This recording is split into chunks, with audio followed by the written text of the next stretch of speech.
So yeah, if I'm looking over towards you, I have the chat here and the Discord here. So that's why I'm looking over here. Here I have the PowerPoint presentation, everybody, and then the note we'll be using to talk through the keynote. So welcome everybody again to today's keynote. It is 5 o'clock, 1700. Welcome. My name is Sreyeesh Garimella. Um, I come from a film and animation background where I worked in feature film for studios such as Disney and Blizzard Entertainment. My focus through my career has been working as a pipeline technical director and technical artists at these studios, working in the teams with like the cinematic teams at Blizzard and the game teams. So I had a lot of experience working with the gameplay and integrating cinematics back and forth, and also working on the customized game engines over there as well. And then at Disney was mostly feature film, but doing a lot of similar work, but without an engine per se, optimizing assets as a technical director, building tools, and things like that. So you're probably wondering, like, why do we need to structure something as a creative in game development? It's gives us the freedom and also the experimentation, and it's exactly what we're going to be kind of exploring today. So over the next hour or so, I'll walk you through like what pipelines are, why they are essential, and how structured workflows can basically make a night and day difference in a development process, whether you're indie dev or a big studio. So let's go to the here. So why do pipelines matter? Game development is a multidisciplinary, collaborative process. You're going to be working with many different people: artists, designers, programmers, animators, sound designers, all working towards one shared vision, which is releasing an awesome game towards the end, right? And pipelines are the glue that kind of hold all this together. So let's imagine like building a house or without a blueprint, right? That's what development without pipelines looks like. With pipelines, basically, each um, with the pipelines, each step is properly done and properly set up. So that way, it allows for like parallel work streams, version control, scheduled reviews, and reliable communication between teams. When I first started out um, in the industry, uh, I underestimated just how this critical was, this like having a pipeline was. And I worked on a small project where everyone was like incredibly talented, but we had no structure basically. We ended up spending hours on avoidable mistakes, losing track of assets, and constantly remaking things that were basically already done. And then later, as we, grew the team or even worked with more people, we understood that we need a way to structure these things. So, next, I'm going to talk about what happens without pipelines because what I described previously is a very common conception that people don't understand. They feel like, okay, you can just go in and start um, basically making the game without having a structure, without having version control, without figuring out how other things work within the work, other people will work within the workflow that you're working with, and so on and so forth. So let's dig deeper into that here with what happens without pipeline. So what actually does happen without what a team doesn't use to structure workflows? Things become chaotic. So the same asset might be created three times by three people because no one knew else was already doing it. And this is like, this comes from having proper project management and um, documentation going on through the process. There's no single source of truth, so people use outdated versions. And this is, this still happens professionally as well, where yes, there is a pipeline, but things as things grow and as more people get added, the pipeline needs to scale as well.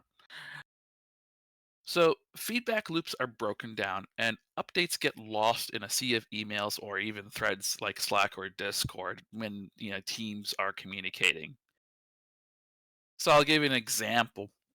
And I like giving examples when I'm like speaking because it kind of like brings it home to like, okay, yes, I've experienced these kind of things and you will too. It's unavoidable. It's just what it is sometimes. Files were named things like in one project, I was brought onto a midway, basically in the middle of the when the project was already started.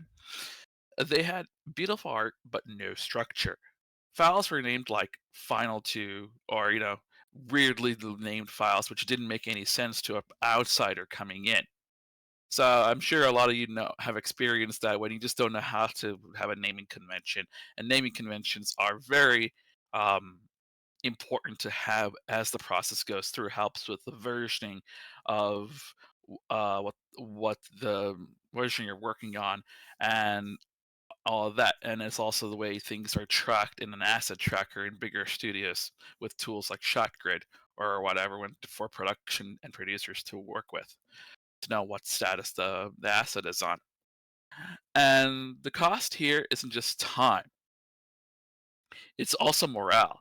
Talented people get frustrated, and it creates a cycle of burnout and then rushed fixes, which basically, uh, you know, overall, the team gets very unhappy, and then you're wasting time on fixing things that should have been thought about in the beginning. And also, naming conventions things are always they don't always stay the standard. They kind of like grow with the project if you want to change things, and it's okay to change those kind of things. It doesn't have to be set in stone as you learn more about, okay, this is what I'm working on. So it's really important to basically figure out that what kind of pipeline do you want? How do you want to set up a pipeline? And what is the workflow going to be before you start any sort of asset production for your game?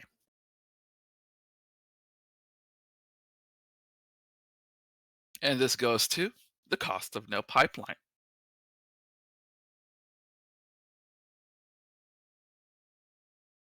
Everybody doing okay in chat? All right. Let me know if everything's okay, and then we'll continue. Cool. Awesome. All good? Cool. So basically, I what I talked about previously kind of rolls into this the cost of no pipeline, right?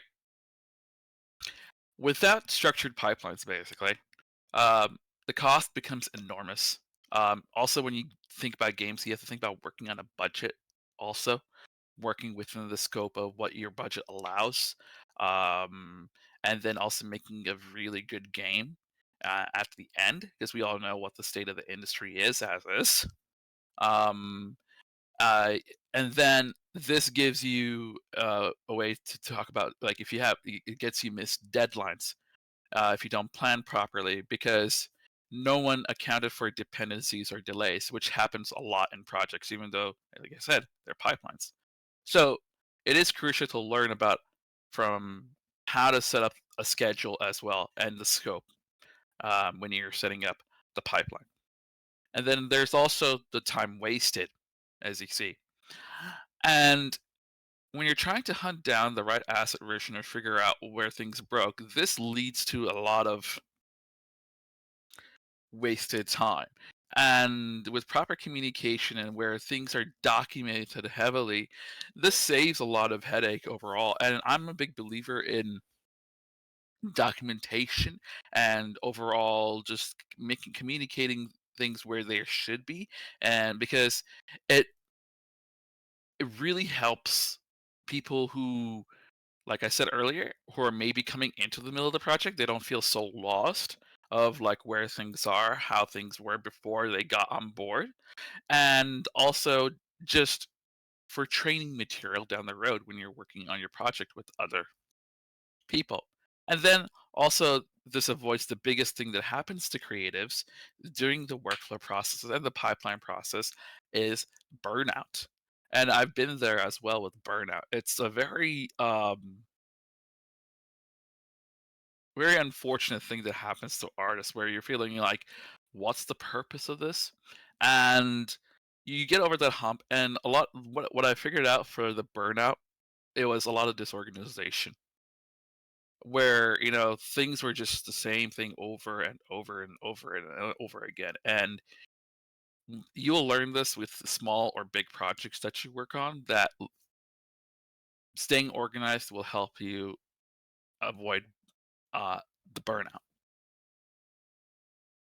So, kind of shifting towards like a little story here about, so one of the teams I was consulting with, um, their entire vertical slice basically had to be rebuilt because assets weren't optimized and wouldn't run on the target device they were running on. So there were like no naming conventions, like I said, very important to have, no directory structure even, and people who just want to make the game don't think about it, and no oversight. All because they underestimated the importance of a structure approach. And it took a lot of work to help them understand that they needed to do this before they just opened up a game engine or whatever software that they're working with to work on the game. So these kind of mistakes, again, I said, are preventable. And that's what makes this discussion so important. So next, we're going to talk about structured pipelines in pre-production. Let me know if I'm going too fast, if everybody's able to understand what I'm saying and everything. Um, and yeah, we can also answer questions also at the end of the chat. Just checking. Everybody's doing good in chat. Yeah.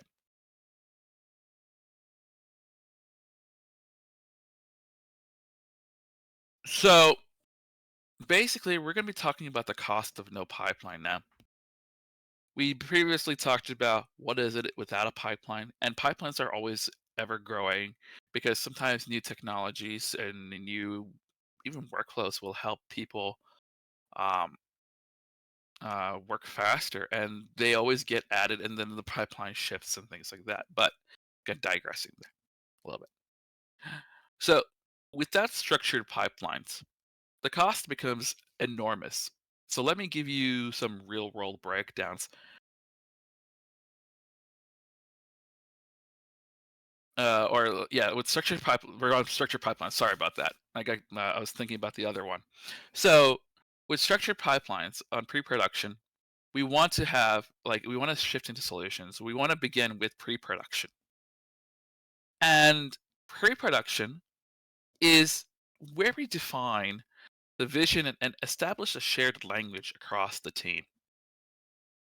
So I'm sure a lot of you are on pre-production or somewhere in there between that and production. So it'd be interesting to see when it's, I guess, to know your projects and everything, how you are structuring things later. But this includes in pre-production the game design document or GDD, which is very essential. And I'm sure you are all working on that or have worked on it for your teams as well, which basically acts as the master plan. But more than that, the gate GDD, it's about setting expectations, really. We also uh, define art and tech benchmarks within the GDD. You really think about every detail that you want to put in before you start the development process, and this also kind of sets up the structure of how you want your pipeline to be. What does the final quality look like? What's our performance budget? What's our minimum and maximum specs? And then also the team roles are defined, of course. Who handles shaders, who builds tools, who owns integration of assets into the engine. So if you haven't had these conversations when being in pre-production, I would actually look at that and see, okay, did we actually discuss this, or we just put the GDD together and we didn't think about, like, really think about, like, how it will affect us when we do go into production. So a good pre-production phase will also include tools testing, which I'm a big proponent of testing, especially coming from a tech artist background and a technical director background, just because the more you test, the more you even QA and things like that, it becomes a lot easier to ship the game without a lot of issues. Now, it's not perfect, but that's what patches are like that for that kind of sort of pipeline down the road. So, but again, we can get to that later in like a group discussion about like what you guys are working on. And you don't want to realize like in the mid project with testing that your 3D pipeline doesn't support your lighting workflow per se, which is pretty important to think about. Or what that you're again, the naming of your assets breaks your engine importer. So when you're importing assets from like, either Blender to Unreal, vice versa. So a lot of this pre-production stuff is very important, and really do think about it and make sure that you are establishing a good workflow. You're working the right way and understanding how things will work together later on when you go into production.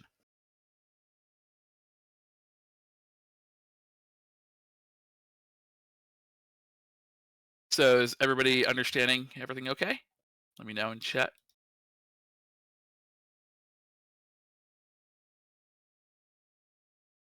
Cool. All good so far? Awesome. Thank you. So basically, now that we talked about the pre-production and the vows of no pipelines and things like that, we're going to talk about the production process. Production, of course, is where they say the rubber meets the road. In a way, in this stage, we are building the content, but we're doing it in a systematic way. Basically, um, we define asset creation pipelines with the naming conventions, directory structures, and engine import rules. So, if you think I'm saying naming conventions and directory structures a lot, you'd be surprised why I'm saying it a lot. The reason I'm saying it a lot is because there's way too many times where there's legacy projects that were already in the start didn't even structure things properly, and as a technical director or artist, we had to really like go in between the weeds, figure out where things are, how things are broken, and kind of rearrange everything. And that basic setup and structure really affects the whole work.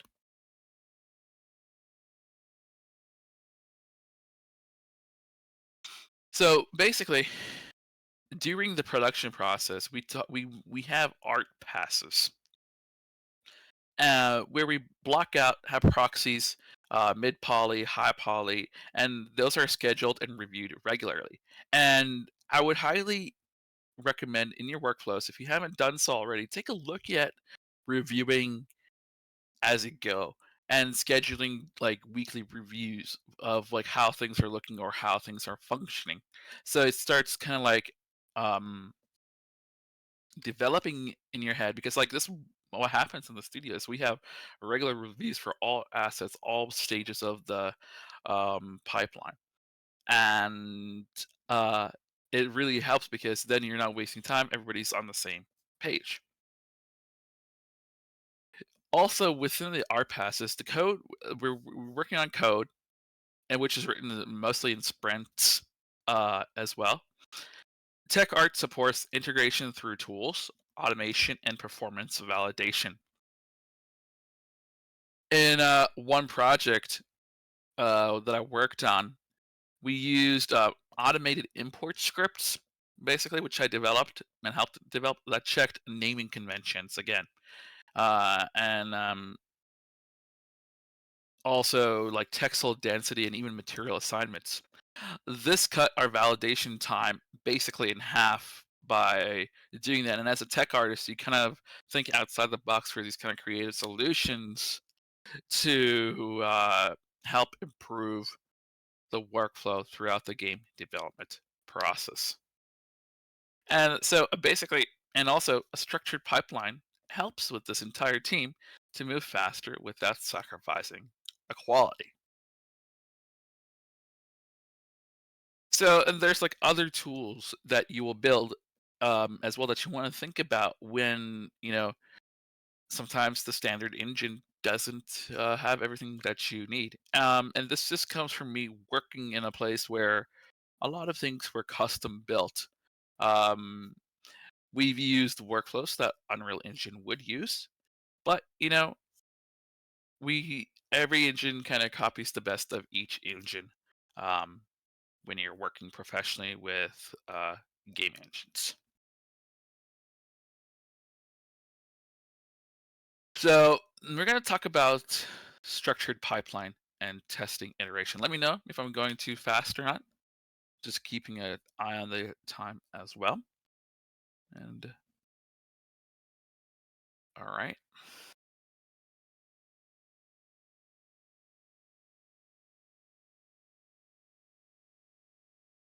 cool, awesome. Let's go to the structured pipeline on testing and iteration.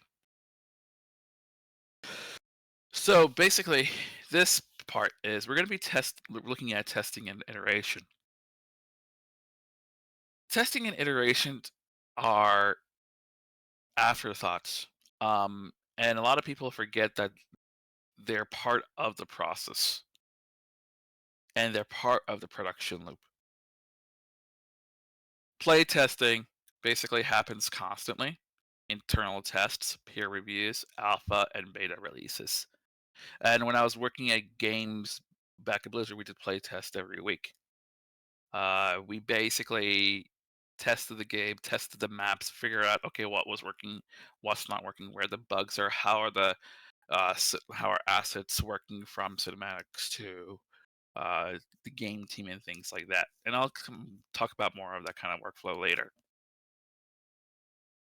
So as I was saying, play testing happens constantly, and feedback needs to be logged, categorized, prioritized, and assigned. So one technique that I love is daily testing sprints, short, focused sessions where the team runs the latest build and documents their findings, basically. And I feel like, okay, that also gives it like a sense of like, oh wow, okay, this is a lot of fun. This is, we can figure out what's happening, what's working, and what's not working during these daily things. So like, if you just push out a build, okay, this is I want to try this. Hey guys, how does this work? And go from there. And then so this creates a culture of continuous improvement. Um, and I'm a big believer in that when it comes to testing.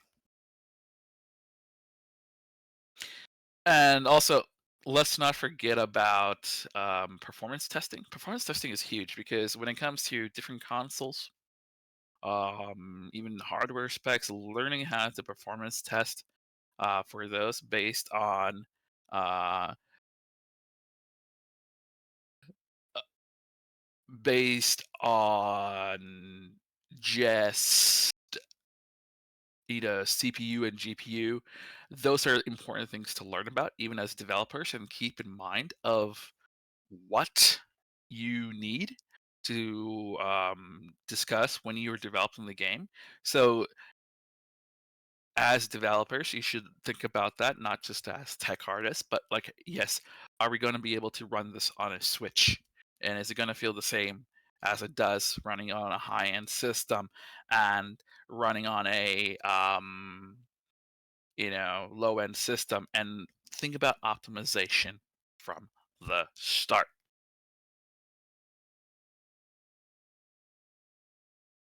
So, and as a tech artist, a lot of my goals were to make sure that we were able to get the high frame rates, making sure that textures were being loaded properly, making sure that lighting is working the way it's supposed to, because a lot of these things are immersion breaking if things don't work. And the purpose of the games is to immerse the player to make sure that we are able to take them away from whatever their worries are in day-to-day life and let them enjoy the game that they want to play without having system issues, and that their hard-earned money is not wasted when they do buy the game at the end. And even as a tech artist, I think about those kind of things, or as a technical director, because what I do affects how the game is delivered as well.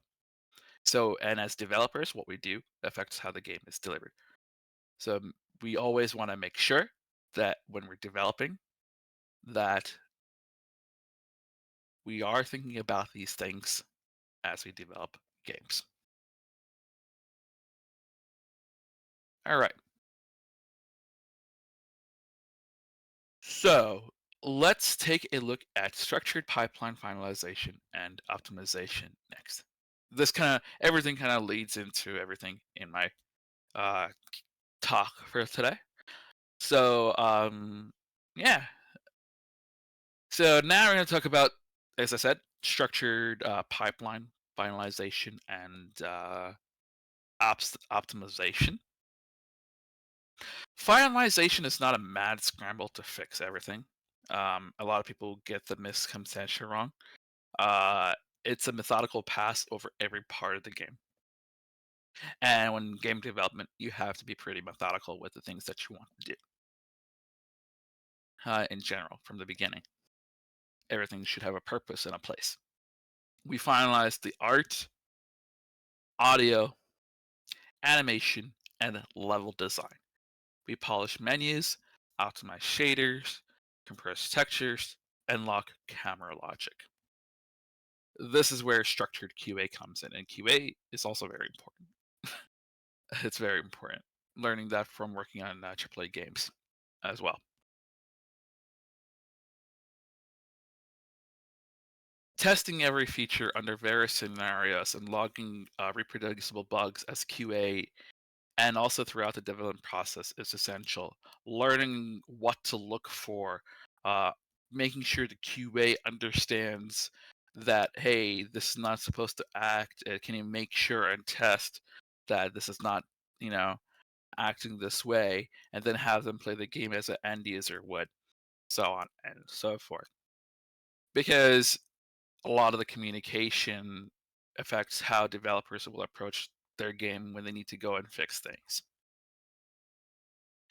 So anyway, finalization also um, involves compliance testing. So if you're targeting platforms like PlayStation or Nintendo, which I've developed games and have them released on the console, so it's quite interesting process really. If you don't prepare early for these, you'll be kind of caught off guard later. You need to have a checklist based on finalization pipeline that can save you from weeks of stress, basically making sure that you're able to meet every target um, on there to make that so that the game is stable. So yeah, so there it is for finalization and optimization. We're making some pretty good progress. Just keeping a look at the time, making sure that we're doing okay. And next, we're going to talk about structured pipelines in pre-production. Go more deeper into it. We kind of did a overview, like a high overview earlier, because like I want to get into the reason I'm doing it this way is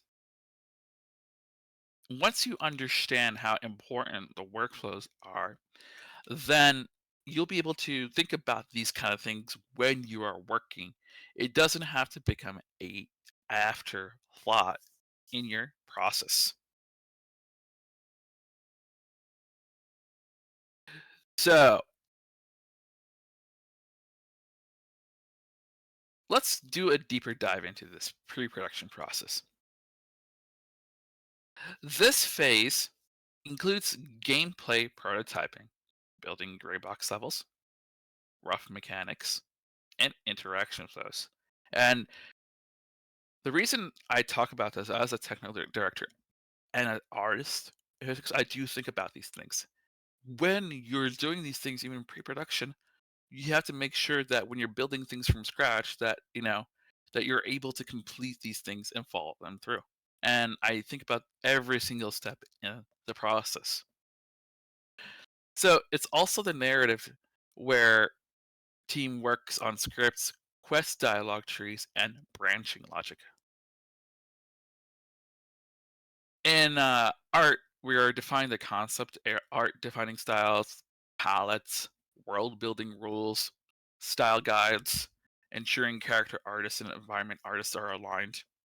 And I was involved with a lot of this in my role, because when they're developing this, they're going to think about, hey, will this work? Will this get us the results that we need as we do this in pre-production? And also, um, tech direction is also defined. What engine are we using is probably like the most important question that you're going to ask yourself from what game are we using? Do we build the tools from scratch or use middleware? Do we need to prototype any rendering features to make our lives easier? And does the engine that we actually want to use out of the box contain everything that we need and help us work on things that we need to work on, or like we need to build on top of the engine as well? What kind of tools and things like that do we need? And then my favorite one of the favorite things I like to do is documentation. Everything should be documented. Um, it's crazy like that even at established studios and names where things lack in documentation, and especially when you're working in the trenches every day, you see where things don't make sense when you start a new job or a new task or a project, that like, okay, where how did they do this before if it's legacy? And making sure that those kind of workflows are documented properly. Do we need to and basically say, hey, is this gives you a validation and understanding of like, are we still doing the things the same way, or have we made improvements into the way we're approaching this specific uh, problem? So there it is. So next we're going to deep diver into the we're going to deep go deeper into the production part like we did for pre-production.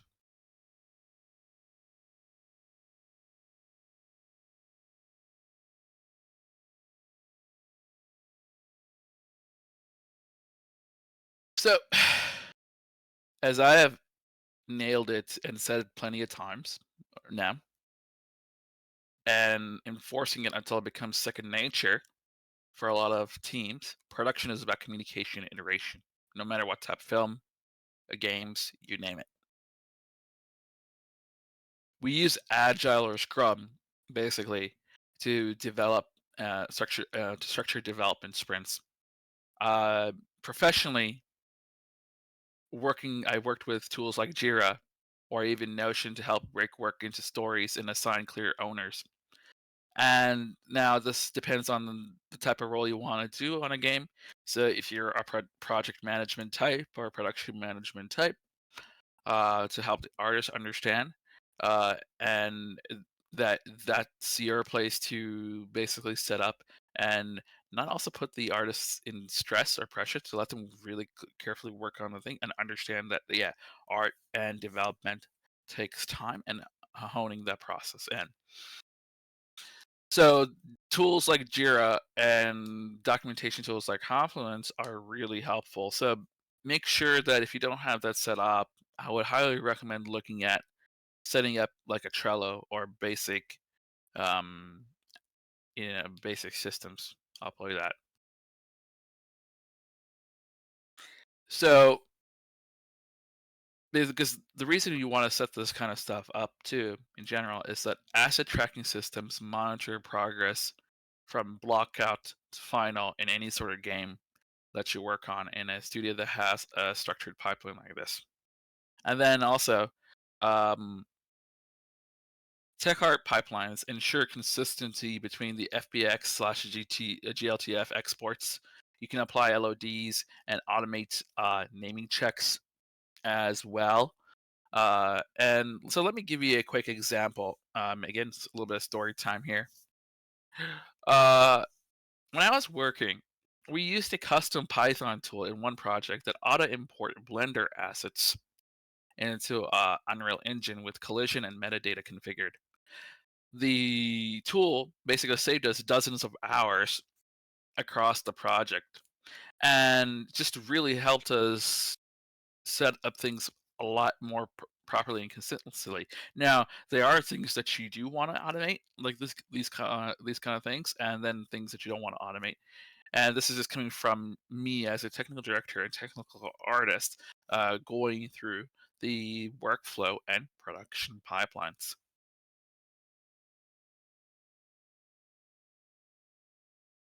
So we're going to take a look at testing next in a deeper conversation. Hope everyone's doing well in the chat. Okay, so all right, testing, like I said earlier, is a crucial part of the development process. It's about being proactive. Tests for gameplay systems, regression tests for bugs, and continuous integration ensure stability. QA teams get structured build notes and test plans. Post-mortem reviews happen after basically each milestone. What worked, what didn't, and what needs fixing. So this is part of the testing process as well. We also test for edge cases, unusual player behavior, broken save files, skipped triggers, structured bug databases, ensure nothing gets forgotten. So this basically, you don't have, when you're developing, this is going to be part of like someone else's workflow that you're going to be like, hey, let's think about this as we're making the game.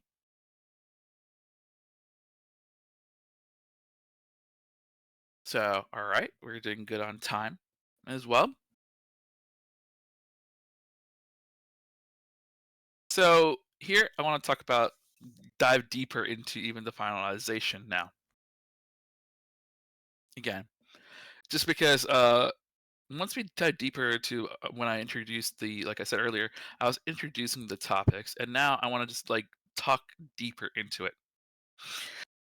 So finalization is performance, polish, and preparation. We basically profile the entire game frame by frame, feature by feature. Asset budgets are verified, memory caps are enforced. Um, VFX gets a last pass to reduce overdraw. UI is finalized for readability and localization, and so on and so forth. And these kind of things are important to think about, as I said. And also, we want to take a look at, even for your projects, take a look at build pipelines, which are automated. Everything from lighting bakes to asset cooking to packaging happens on nightly builds. And this is also the time for marketing captures, trailers, and press kits, basically. Structured pipelines basically allow the creative team to focus on storytelling while this technical side ensures the stability.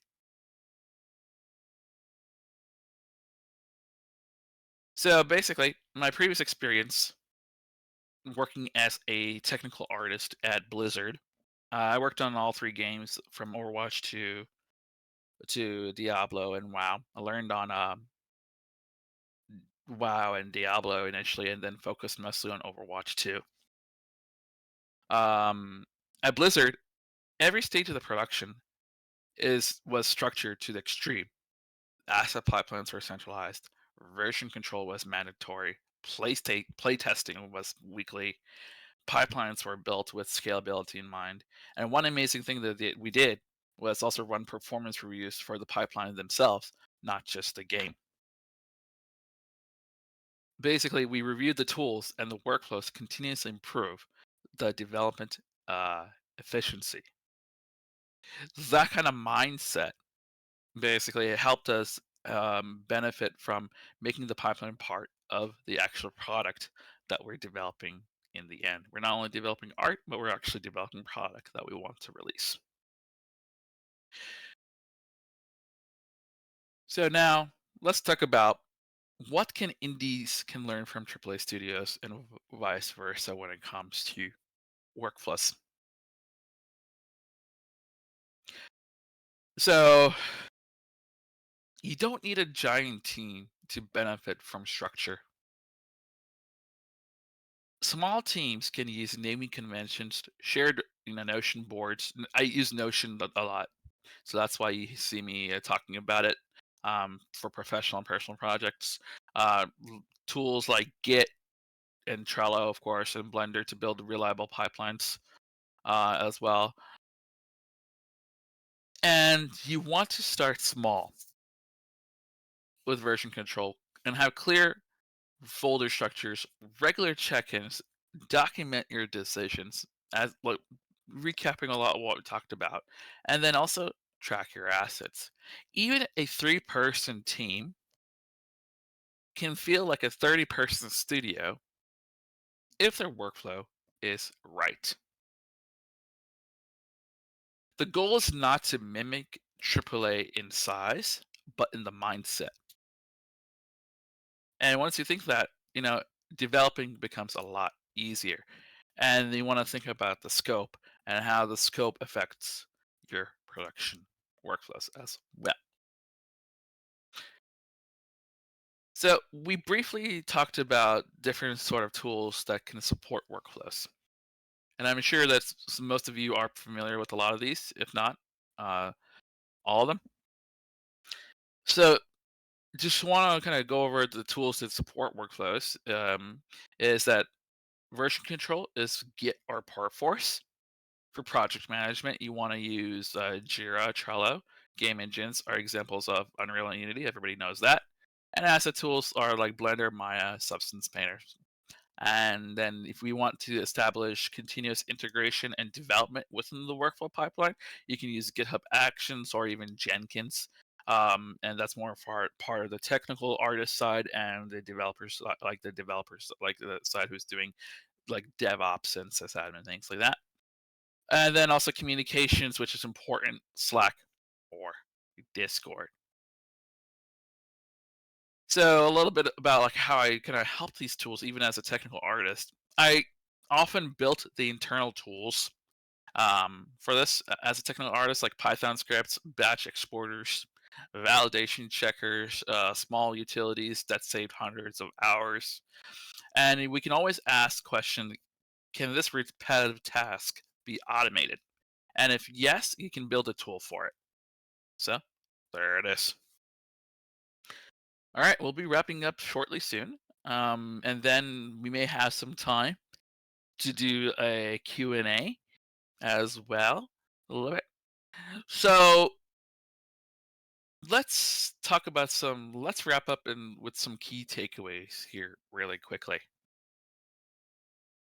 Pipelines prevent chaos. They're your game's safety net. That's what we've learned. Every team, no matter the size, benefits from structure. A well built pipeline empowers creativity by removing uncertainty. Technical artists also play a critical role in maintaining and evolving pipelines. And again, think of pipeline design as a part of game design. It's invisible, but its impact is massive. So let's talk about finally what will you try first? So, what's one thing you can try after this talk? Think about it. Think about it. Message your team saying, "Hey, what do you guys think? Where do we stand with what we talked about with pipelines?" And start having those internal discussions. as well within your teams and projects. Maybe define your folder structure if you haven't already done that. Maybe write your first asset checklist if you haven't done that, or adopt version control if you haven't already. So change doesn't happen overnight when it comes to pipelines, but one small improvement can basically cascade into huge pains. So I hope you guys learned a lot about workflows and structures and knowing how important it is for any sort of project size, any sort of team size. So these are discussions that you want to continuously have when working on a project. These are discussions that you want to have before you start a project, and even after the end of a project's life cycle postmortem of what went wrong, what can we have done better, and how can we not basically run into this next time. So again, guys, thank you all for your time and energy today. I hope this gave you practical insights into structuring your game development process. Um, I'd love to connect and hear about your workflows, challenges, or tools you built. And let's keep building better games one pipeline at a time. Cool.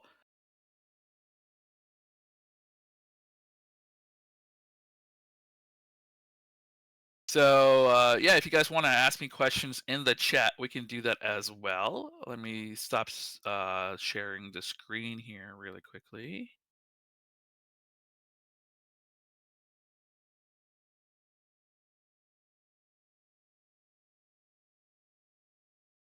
All right, can you guys still see me? I just stopped the screen share really quickly. Cool.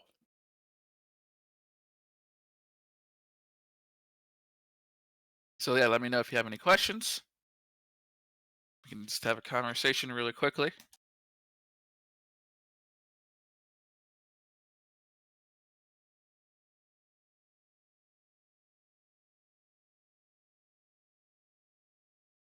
Thank you, everybody, for joining again. I appreciate it. It was a lot of fun.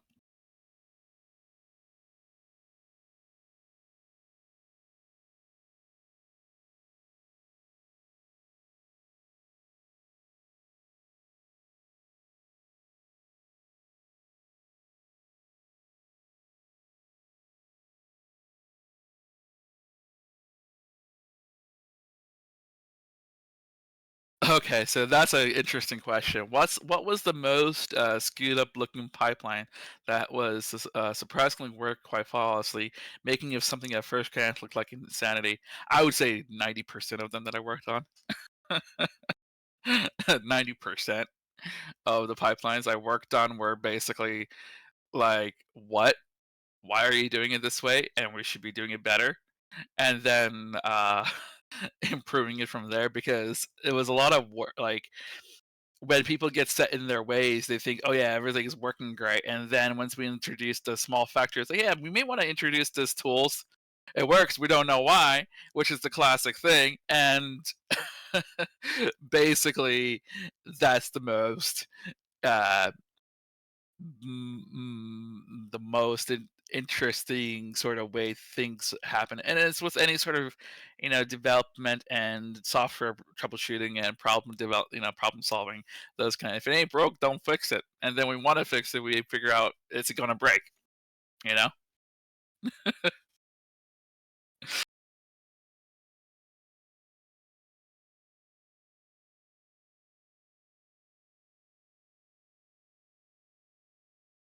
just waiting on more questions here. Like, what kind of projects have you worked on at Disney and Blizzard? Can you name any favorites or any that were the most difficult than the rest? So Disney, I can't really talk about it because some of the projects still haven't released. Funny enough, but Blizzard, yes, because those games have released. Um, with Blizzard, the biggest challenge was learning how to work with a custom game engine, and the learning process of working on Overwatch 2 was very rewarding. I also learned on Diablo 4, but Overwatch 2 became a real favorite of mine just because like it was very similar workflows that I learned with the Unreal Engine, and I really loved working on that game. I was also heavily part of the cinematics team as well, story franchise and development at Blizzard Entertainment. So a lot of the cinematics that you saw, like in the PvE, I was involved in. You could see my credits, name of the credits actually for Overwatch 2. Uh, so yeah, Overwatch 2, but then also crazy enough, the WoW, World of Warcraft,